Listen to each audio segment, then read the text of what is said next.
Dear students, NEET 2022 के सभी बच्चों को मेरी तरफ से बहुत बहुत आशीर्वाद।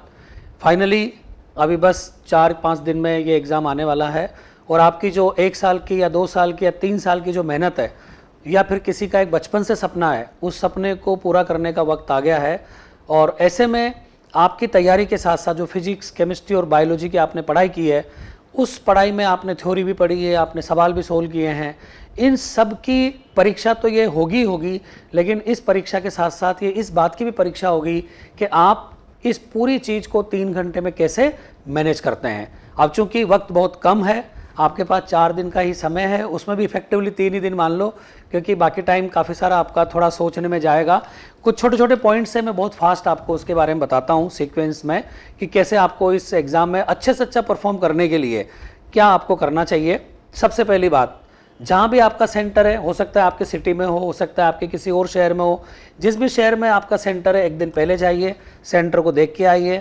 जहाँ आप रुकेंगे वहाँ से आपके सेंटर तक जाने में कितना वक्त लगता है, किस साधन से आप जाएंगे, उसी साधन से आप जाकर के एक बार प्रैक्टिस कीजिए।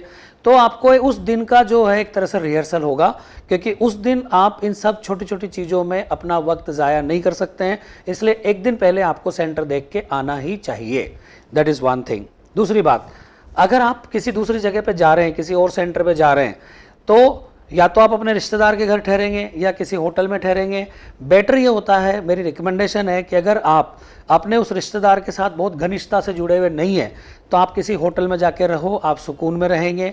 और अगर आप बहुत घनिष्ठता से रिश्तेदार के साथ जुड़े हुए हैं तो फिर आप वहाँ पे भी रह सकते हैं। ज़्यादा प्रेफरेंस इस बात को दें कि आपका सेंटर पास कहाँ से पड़ेगा, ये ज़्यादा इंपॉर्टेंट है, ना कि किसी रिश्तेदार के यहाँ जाकर के हमको रहना है। जहाँ से ज़्यादा पास पड़े वो इंपॉर्टेंट है। दूसरी बात, एग्ज़ाम के टाइम पे अभी जैसे बरसात का समय है, तो एग्ज़ाम में जाते समय बरसात के हिसाब से भी इंतज़ाम करके जाएं, छतरी भी लेके जाएं, और वो जो पहनने की कोई अपने आप को ढकने की जो चीज़ें होती है बरसाती होती है, उसको भी लेके जाएं। बरसात में भीगने से बिल्कुल बचें, क्योंकि भीगने से जुकाम हो सकता है, परीक्षा के अंदर डिस्टर्बेंस हो सकता है। तो बारिश से भी बचने का पूरा इंतज़ाम आप अपने साथ में रखें। एग्ज़ाम के अंदर सबसे पहले जब पेपर मिलता है तो सबसे पहले हमको इंस्ट्रक्शन पढ़नी चाहिए। इंस्ट्रक्शन पढ़ने के बाद में फिर पेपर सोल्व करना चाहिए। हालांकि कुछ इंस्ट्रक्शंस आपको ऑलरेडी ब्रोशर के माध्यम से मिल गई होगी, कुछ इंस्ट्रक्शंस आपको एडमिट कार्ड के माध्यम से मिलेगी, और कुछ इंस्ट्रक्शन साक्षात जो एग्ज़ाम वाले सोचते हैं कि गोपनीय इंस्ट्रक्शन है, तो वो आपको पेपर में ही मिलेगी। तो उस टाइम पे आप पेपर के अंदर इंस्ट्रक्शन देखें और इंस्ट्रक्शन को फॉलो करते हुए ही आप पेपर को आगे सोल्व करें। अब पेपर सोल्व करने के टाइम पे कुछ कुछ बातें हैं जो बहुत महत्वपूर्ण है। जैसे कि कई बच्चों को ऐसा लगता है कि मैं क्वेश्चन 1 से चालू करूं, बिल्कुल करना चाहिए, है ना, लेकिन क्वेश्चन 1 से चालू जरूर करो, लेकिन ऐसा नहीं कि क्वेश्चन 1 पे ही जाके स्टिक हो जाए और उसको सोल्व करके ही माने। मेरा ऐसा, अगर मैं आपकी जगह होता तो मैं पेपर किस तरह से देता, मैं पेपर को पन्ने पलट पलट कर देखता। जहां भी क्वेश्चन छोटी साइज का है, मतलब जिसका एरिया कम है, क्वेश्चन का लंबाई चौड़ाई जिसकी कम है, सबसे पहले मैं उन क्वेश्चन को सोल्व करूंगा। वैसे मेडिकल वाले बच्चों के लिए बायोलॉजी वरदान का काम करती है, क्योंकि उसके अंदर कैलकुलेशन ज़्यादा नहीं करनी होती है। क्वेश्चन आता है तो आप उसको 5, 10, 15 सेकेंड में सोल्व कर देंगे, नहीं आता है तो फिर आप उसको बाद में पार्क कर दीजिए। तो मेरे हिसाब से आपको सबसे पहले बायो के क्वेश्चन सोल्व करना चाहिए, और उसमें भी जो आते हैं धड़ाधड़ उनको करते जाएं। जो छोटी साइज़ के क्वेश्चन उनको पहले करें, ऐसे क्वेश्चन जिनके ऑप्शन एक एक वर्ड के हैं उनको सबसे पहले करें। तो कम साइज़ के क्वेश्चन, छोटे ऑप्शन, इनको पहले निपटाना है, राइट। और जो क्वेश्चन थोड़ा अटका रहा है, दिमाग पर जोर आ रहा है कि यार पता नहीं मैं कॉन्फिडेंट हूँ नहीं हूँ, ऐसे क्वेश्चन को फिर बाद के लिए पार्क कर दें, शुरू में उनको नहीं करें। तो स्टार्टिंग में अपनी जो स्ट्राइक रेट है ना, वो स्ट्राइक रेट ऐसी होनी चाहिए कि चौके छक्के मारने जैसी, कि स्टार्ट में रन रेट एकदम बढ़िया हो। स्टार्टिंग में पार्किंग कर दो जो क्वेश्चन अटकाने की कोशिश कर रहा है, दिमाग पे जोर डाल रहा है, अपने को परेशान कर रहा है। जैसे आप हाईवे पे गाड़ी चला रहे हैं, एकदम स्पीड ब्रेकर आ गया, तो फिर आपको थोड़ा कूलली उसको हैंडल करना पड़ता है। ऐसा नहीं कि उसमें भी धड़ाम से फास्ट गाड़ी चलाते हुए ले जाएं, या तो अगर साइड में से कोई सही रास्ता दिख रहा है तो वहाँ से ले जाएं। तो स्पीड ब्रेकर बीच बीच में एग्जामिनर डालते हैं जो आपकी स्पीड को कम करने की कोशिश करते हैं, आपको मेंटली डिस्टर्ब करने की कोशिश करते हैं, परेशान करते हैं, ताकि आपका तालमेल बिगड़े और आप पेपर को बिगाड़ दो। तो इससे निपटना अच्छी तरह से, और ऐसे क्वेश्चनों से मूड खराब नहीं करना है। मूड बहुत इंपॉर्टेंट होता है किसी चीज़ में सफलता प्राप्त करने के लिए। तो मूड को हमेशा जोली और हमेशा कूल और हमेशा खुशनुमा बना के रखना है। तो पार्किंग का कंसेप्ट सीखें, कि भाई क्वेश्चन को सेलेक्ट करना है, रिजेक्ट करना है, उसको पार्क करना है साइड में कि मैं इसको बाद में करेंगे, और कुछ ना कुछ गोला वोला लगाने का अपना वो जो भी अंदाज होता है उसमें गोला वोला लगाएं क्वेश्चन के ऊपर कि भाई हाँ ये क्वेश्चन मुझे बाद में करना है, ताकि आपको पहचान में आए कि भाई हाँ ये क्वेश्चन मुझे बाद में करना है। और जो कर दिया उस पर टिक लगा दो, और क्वेश्चन सोल्व करते ही मेरे ख्याल से OMR हाथों हाथ भर दें। कई बच्चे OMR को लास्ट में भरने की फिराक में रहते हैं, और उसमें कभी कभी ऐसा देखा गया है कि अच्छे से सोल्व करने के बाद भी बच्चा पूरे आंसर्स को OMR में भर नहीं पाया है। तो इसलिए OMR का खास तौर से ध्यान रखें। मेरे हिसाब से बेस्ट स्ट्रेटेजी ये रहेगी कि आप क्वेश्चन का आंसर निकालते उसको OMR में भर दें, और अगर आपको लगता है कि आप उसमें कॉन्फिडेंट नहीं है तो फिर उसको बाद में भरने के लिए छोड़ सकते हैं। लेकिन जिस क्वेश्चन में आप कॉन्फिडेंट हैं, वैसे इतना समय होता नहीं है कि एक बार सोल्व करने के बाद आपको दोबारा सोल्व करने का टाइम मिलेगा, इसलिए एक ही बार में उसको जोर लगा के करें और उसका OMR में फिल कर दें। तो इससे आपकी स्पीड बढ़ेगी। जब आप सेलेक्टिव तरीके से काम करते हैं ना, पेपर के अंदर 2-3 राउंड रखें। सबसे पहले अपने बायो के क्वेश्चन किए, बायो में जो हो रहे हैं सब कर दो, जो नहीं हो रहे पार कर दो, आगे चलो। अब इसके बाद केमिस्ट्री का नंबर लगाएं, केमिस्ट्री में जो क्वेश्चन हो रहे हैं उनको कर दो एक बार में, और जो नहीं हो रहे उनको साइड में कर दो, मतलब पार्किंग कर दो, बाद में करेंगे। फिजिक्स में भी, फिजिक्स थोड़ा टफ होता है बच्चों के लिए, लेकिन वो बच्चों को ऐसा लगता है कि वो टफ है, लेकिन एक्चुअल में फिजिक्स में कोई सारे क्वेश्चन टफ नहीं होते हैं। कुछ क्वेश्चन ऐसे होते हैं जो वास्तव में IIT वाले बच्चों को भी हिला सकते हैं। वो हम लोग मतलब इतने साल हो गए पढ़ते हैं तो हमें भी थोड़ा सा टाइम लग जाता है। ऑन एन एवरेज एक सवाल करने के लिए लगभग 45 सेकंड का टाइम होता है, तो करीब करीब 1 मिनट का। तो जो टाइम होता है उस टाइम के हिसाब से क्वेश्चन सोल्व करें। अब बायो में टाइम बचाएंगे तो केमिस्ट्री में काम आएगा, केमिस्ट्री का बचाएंगे उधर फिजिक्स में काम आएगा। तो बहुत फास्ट स्पीड में काम करना है, साथ ही साथ एक्यूरेसी का भी ध्यान रखना है। कुल मिला के ये कि भाई पूरा बैलेंस बनाते हुए अपने को काम करना है। तो जब सेलेक्ट होकर काम करते हैं ना हम, तो स्पीड बढ़ जाती है, और टारगेट ये होना चाहिए कि पहले 1 घंटे के अंदर अपना मोर देन 50% पेपर कंप्लीट हो जाए।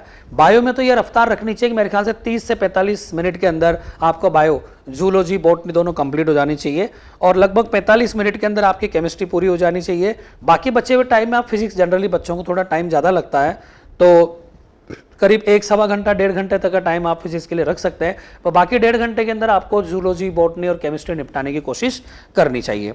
कैलकुलेशंस का विशेष ध्यान रखें। कैलकुलेशन में जनरली बच्चे गड़बड़ करते हैं फास्ट होने की वजह से। तो एक तो फास्ट, और जब ध्यान कहीं इधर उधर होता है तब गलतियां होती है। तो आराम से कैलकुलेशन करें, और जब सवाल की कैलकुलेशन कर रहे हैं तो ध्यान कहीं इधर उधर नहीं ले जाए, और कागज में ही कागज में पेन का यूज करके कैलकुलेशन करें, हवा में नहीं करें। अगर 2x2 भी लिखना है ना तो 2x2 = 4 लिखते भी जाएं, देखते भी जाएं और बोलते भी जाएं। बोलना सिर्फ मन में है, ऐसा नहीं बोलने के पास वाले को सुनाई दे। तो देखना, लिखना, देखना, बोलना, जब ये तीनों चीज़ों में सामंजस्य स्थापित होता है तो अगर कोई गलती हो रही होती है ना तो पकड़ाई में आ जाती है। ठीक है, कई बार बच्चे 2x3 को 5 लिख देते हैं। तो जब देखेंगे, मन में बोलेंगे ना, तो अपने आप कोई ना कोई चीज़ ऐसी होगी जो आपको उस चीज़ को पकड़ लेगी। तो ये ध्यान रखें। तो स्पीड बढ़ेगी आपकी, आप इस तरह से काम करेंगे तो आपकी रन रेट बढ़ेगी। कैलकुलेशन पे भी ध्यान देना है, और फॉर्मूले रट के जाएं। हर एक चीज़ के फॉर्मूले आपको याद होने चाहिए।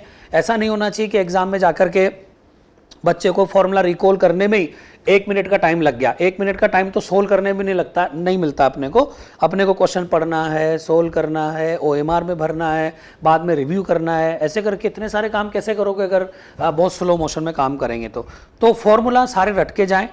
फिजिक्स में जितने फॉर्मूले होते हैं, केमिस्ट्री में होते हैं, मतलब बेसिकली ज़्यादातर चीज़ें तो रटी रटाई काम में आती है। देखो मेडिकल का पेपर, जो नीट का पेपर होता है, इसमें लगभग 70-80% क्वेश्चन ऐसे होते हैं जो मेमोरी बेस्ड होते हैं। अगर बच्चे ने अच्छे से याद कर रखे हैं तो फटाफट उसके सवाल सोल्व होते हैं। तो आपका जो भी 4-5 दिन का टाइम है, इस टाइम में फॉर्मूले वगैरह पूरा बार बार भले ही लिख के याद करो, कोई बात नहीं, कॉपी में लिख के याद करो कि ये इलेक्ट्रोस्टैटिक्स, ये 25 फार्मूले होते हैं, लिख के याद करो सारे। ये करंट इलेक्ट्रिसिटी, ये फार्मूले होते हैं, मैग्नेटिक फील्ड, ये फार्मूले होते हैं, मैकेनिक्स, ये फार्मूले होते हैं। हर सब्जेक्ट में, चाहे वो केमिस्ट्री हो, फिजिक्स हो, हर सब्जेक्ट में फार्मूलों को लिख के याद करो, भले 4-4 बार लिख लो, लेकिन ये बहुत स्पीड बढ़ा देंगे एग्जाम के अंदर। बहुत फास्ट आप करोगे, और जितनी मेहनत आपने की उसका पूरा रिवार्ड मिलेगा, उससे भी ज़्यादा मिलेगा अगर तरीके से काम करोगे तो। टेंशन बिल्कुल नहीं रखनी है। बिल्कुल कूल रहना है, बिल्कुल परेशान नहीं होना। चाहे कोई बच्चा आपको कुछ भी कह करके डराने की कोशिश करे, है ना, आपको ये कहे कि भाई मैंने ये कर रखा है, मैंने वो कर रखा है, तूने ये किया नहीं किया, इन सब चीज़ों से दूर रहें। इस लास्ट मोमेंट पे कोई नए सवाल करने की ज़रूरत नहीं है। अगर आपको काम करना ही है ना, तो पुराने पेपर उठा करके 2-4 पेपर पुराने सोल्व कर लो। जब पुराने पेपर सोल्व करोगे तो आपको बहुत कंफर्ट महसूस होगा और आइडिया भी लगेगा कि एक्चुअल में किस तरह के क्वेश्चन आते हैं। तो पुराने पेपरों के अलावा मेरे ख्याल से इस टाइम पे कोई भी चीज़ नहीं करनी चाहिए। मेरे ख्याल से जो चीज़ें मैंने बोली हैं आप लोग ऑलरेडी इन बातों को जानते हैं, लेकिन फिर भी जब कोई सीनियर कोई बड़ा अपने से बातें बताता है तो हमें और कॉन्फिडेंस आ जाता है। पूरे 4 दिन 5 दिन का जो भी समय है अपने माता पिता से बातचीत करें, भाई बहनों से बातचीत करें, यार दोस्तों से गप्पे लड़ाएं, ठीक है ना। तो दिन भर में जैसे 24 घंटे का टाइम होता है, इसको बांट लें कि भाई लगभग 12 घंटे से ज़्यादा पढ़ाई लिखाई नहीं करनी, बाकी के 12 घंटे में नहाना धोना, सोना, खाना पीना, गप्पेबाजी करना, ये सब चीज़ें हैं। और खुश मिजाज होकर के पेपर देने जाएं। आप अपने जो आप जब जैसा आपने अभी तक अपने इंस्टीट्यूट के पेपर्स में किया होगा उससे भी आप अच्छा इससे प्रदर्शन करेंगे। Best wishes to all of you.